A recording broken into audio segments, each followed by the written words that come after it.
అప్పుడే ఎందుకు మాట్లాడలేదు?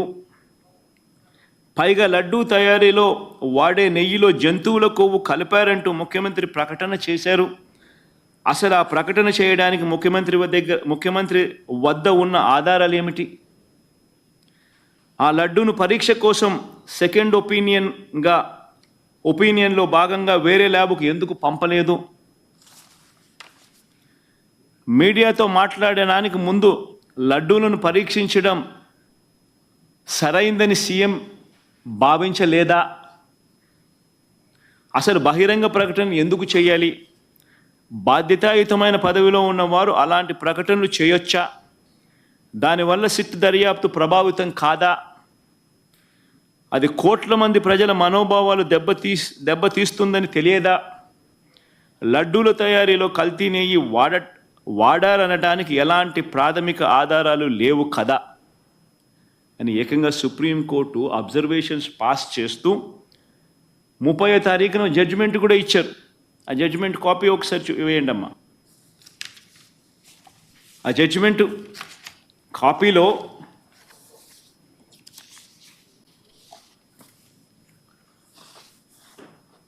ముప్పయో తారీఖు వచ్చిన జడ్జిమెంట్ కొంచెం పైకి బామ్మ.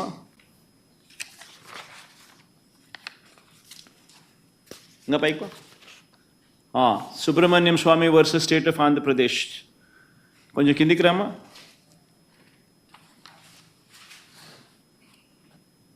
కొంచెం కిందికి రామ్మా. ఇంకా బా కిందికి, కొంచెం కిందికి, కింది బా, ఇంకా బామ్మా, ఇంకా బామ్మా. డేట్ 30వ తారీఖున జడ్జిమెంట్. ఈ జడ్జిమెంట్లో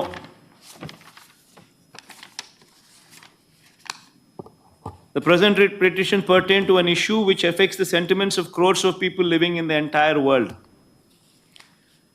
Moodo point. However, some press reports also show that EO of Tirumala Tirupati Devasthanam Trust had made a statement to the contrary that adulterated ghee was never used. 7వ point mama. It is submitted that the statement made by the EO to the effect that adulterated ghee was never used to prepare laddus. 10th point mama. It could thus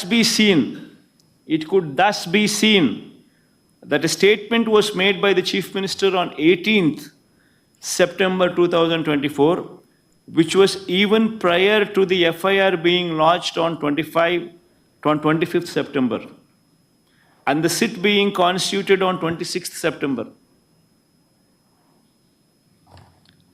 Number 11, we are prima facie of the view that it was not appropriate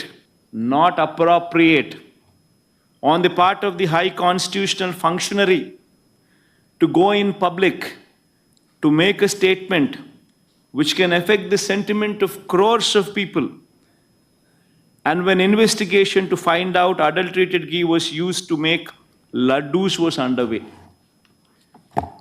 judgement కూడా చంద్రబాబు నాయుడును ఆక్షేపిస్తూ స్వయంగా supreme court judgement కూడా ఇచ్చింది. ఓ పక్క మీ EO మీరు చెప్తా ఉన్న దానికి విరుద్ధంగా చెప్తా ఉన్నాడు అని ఒకవైపున అంటూనే, రెండో వైపున ముఖ్యమంత్రిగా ఉన్న వ్యక్తి 18వ తారీఖున సెప్టెంబర్ 18వ తారీఖునే తాను స్టేట్మెంట్ ఇస్తాడు. ఈ స్టేట్మెంటు ఎఫ్ఐఆర్ రిజిస్టర్ చేయక మునిపే సెప్టెంబర్ 25వ తారీఖున ఎఫ్ఐఆర్ రిజిస్టర్ చేయక మునిపే ఇచ్చాడు. సిట్ కాన్స్టిట్యూట్ అయింది 26 సెప్టెంబర్న. 26 సెప్టెంబర్ కన్నా ముందు తాను ఎఫ్ఐఆర్ రిజిస్టర్ చేయక మునిపే ఏకంగా ముఖ్యమంత్రి అనే వ్యక్తి సెప్టెంబర్ 18వ తారీఖునే తాను స్టేట్మెంట్ ఇచ్చాడు అని కూడా చెప్తా ఉంది. చెబుతూ ప్రైమా ఫేసి ఒక ముఖ్యమంత్రిగా ఉన్న వ్యక్తి ఇట్ ఈస్ నాట్ అప్రోప్రియేట్ అని చెబుతూ ఇలాంటి public statement which can affect కోట్ల మంది భక్తుల సెంటిమెంట్ని ఎఫెక్ట్ చేసే విధంగానూ ఇలాంటి స్టేట్మెంట్లు ఇవ్వడం దారుణమని కూడా చెప్తా ఉంది ఆక్షేపిస్తూ.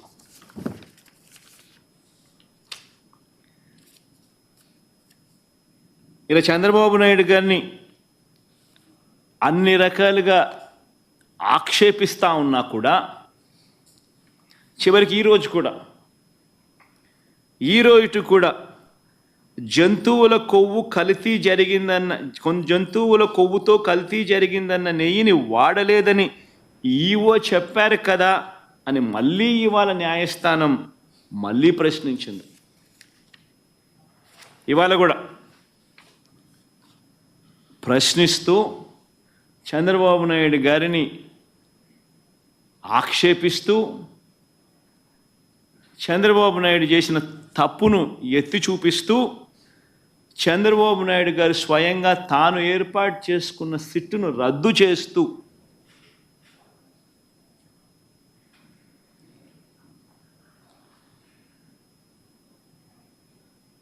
సుప్రీంకోర్టు స్వయంగా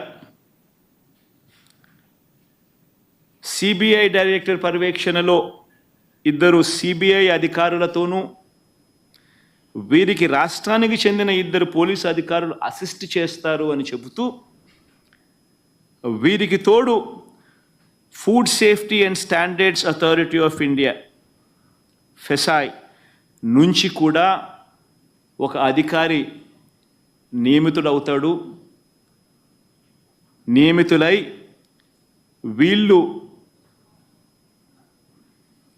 వీళ్ళు లడ్డూకు సంబంధించిన విషయం మీద వీళ్ళు నివేదిక ఇస్తారు అని చెప్పడం జరిగింది. నేను అడుగుతా ఉన్నా, ఇంతగా సుప్రీంకోర్టు ఆక్షేపిస్తే ఇదే పెద్ద మనిషి చంద్రబాబు నాయుడు గారు అనే వ్యక్తికి ఏమాత్రమైనా కూడా దేవుడి మీద భక్తి భయము ఏమాత్రం ఉన్నా కూడా తప్పు చేసినట్టుగా కనిపిస్తూ ఉన్నా కూడా మొట్టమొదటి తాను చేయాల్సింది ప్రజలకు భక్తులకు క్షమాపణ చెప్పడం, తిరుమలలో స్వామివారిని వేడుకోవడం, తప్పు చేసి